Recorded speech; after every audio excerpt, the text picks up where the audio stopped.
We don't really see a lot of slow-paced things, especially in the WWE, the world of wrestling. Everything has to be fast, everything has to make an impact. But the storyline with what's going on right now is the biggest thing ever. Solo Sikoa, Jacob Fatu, it went from love to hate. It's an abusive relationship by any means of the word, and it is a communication problem that has to be stated. Yes, from the beginning of time, it was Jacob Fatu, the now United States champion, the guy who used to say, "I love you, Solo." He was the one who put the mark. He is the abuser. He's the one who never should have gotten the opportunity.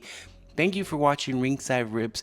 My name's Andres, and let me just jump into why this is the most important thing in WWE right now. The slow burner content. The things that are building up storylines. It's not about fast-paced storylines built in. Like what's happening with Alexa Bliss, her second return already in the Money Bank pay-per-view.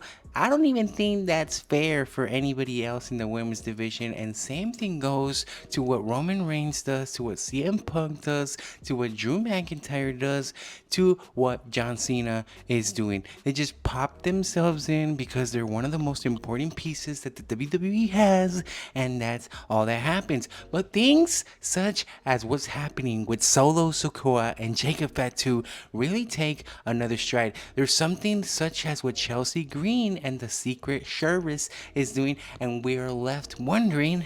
This is the momentum that the WWE has to continue. Whatever happened to the White Six?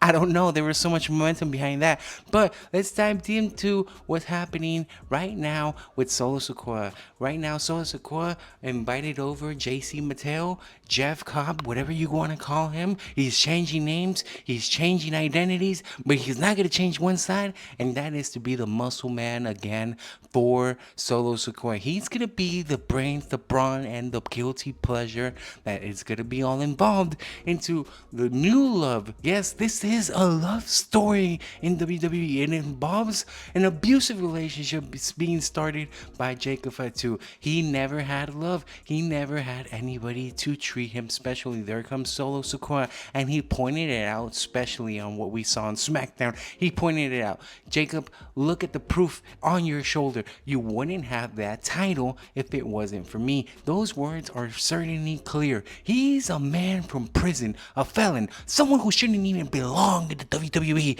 but yet he's standing among Hall of Famers, among warriors, among people that have been athletically gifted. They're Olympic medalists, all types of people right there in the WWE. Yet we have this guy who was on the streets, Yarnamin, and he is just pretty much a savage. He's being portrayed as this wild, loose goose, and it all makes sense. Solo Sikoa gave this little ugly duckling some love.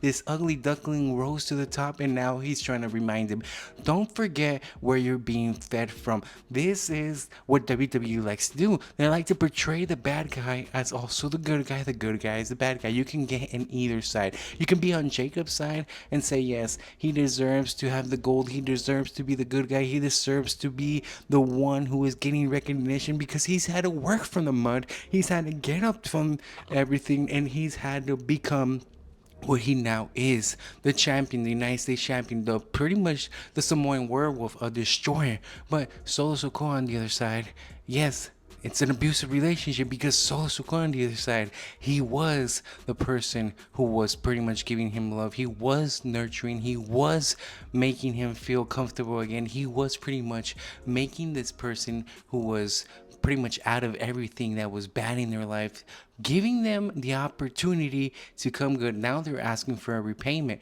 It shouldn't work like that. It doesn't work like that. But that just comes to my theory, and just hear me out. Leave a comment down below if you're interested in this. Will War Games one more time be about the Bloodline? This is another year. You are getting close to War Games. Yes, I'm just jumping ahead of the gun of Money in the Bank. But will War Games be again four Bloodline things. It was for the first year. It happened again with Sami Zayn. It happened again with CM Punk. It's gonna happen again now. Am I left wondering? But these are just the type of things that gives us. These are the type of things that the WWE should be implementing more. These slow storylines that just leaves us wondering. We can't wait for that mega pop when Jacob Fatu finally says, I hate you, Solo. We finally have that feud. Now we know that we have JC Mateo. We have this new personnel. We have everything going on in the bloodline. We know that Roman Reigns hasn't showed up. We got a few things left scattered around there. And there's just a few magnificent storylines being built. We have to continue watching. We have to see what builds up. But right now, this is probably one of the best storylines in the WWE, and it's not really something that they pull off very often. It's very entertaining, it's very watching, and thank you for watching. Before going, of course, let's just go over what happened exactly in Smackdown. Going over the tag team division, that's something that I feel it's not getting enough respect to even be shown again on a PLE. I mean, we're right about to head over to Saturday night's main event. We're about to head into Money in the Bank. There's so many things going on, yet these tag teams, again, for the second time, are going to be defended on SmackDown television. They're not even being defended on a PLE. That's exactly how I feel right now. They're not giving them the benefit of the doubt. They're not giving them the push. Just as Alexa Bliss, a person who comes back out of nowhere and again picks up the win, and now she's in Money in the Bank. I mean, come on. There has to be some concrete storylines.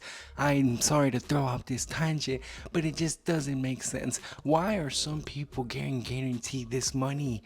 You know, because it means big money when they come into a PLE match. And these tag teams, they've been putting on so much work. The Street Profits, you don't want the smoke. They do want to be in the PLE matches, and they're not getting the smoke. They're not getting the money. They're not getting the recognition. So please, WWE, wake up in that sense.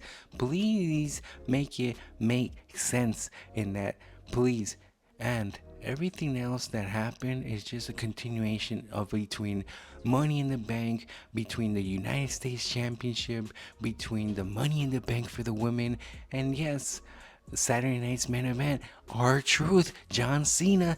We got that classic. Finally, it's gonna happen. A childhood hero after years and years of building up this, oh, John Cena, I love you. We're finally gonna have a heel John Cena against the babyface R-Truth who loves John Cena. It's gonna be super entertaining. We're obviously gonna see some highlights, some five knuckle shuffles. John Cena's obviously gonna win, but it's all in fun and games. And if you don't know that, then you must live under a rock, because WWE is all about, of course, being predictable, but being able to write a storyline. This has been another type of long-term storylines that's going to be paying off, but paying off in a heartwarming way.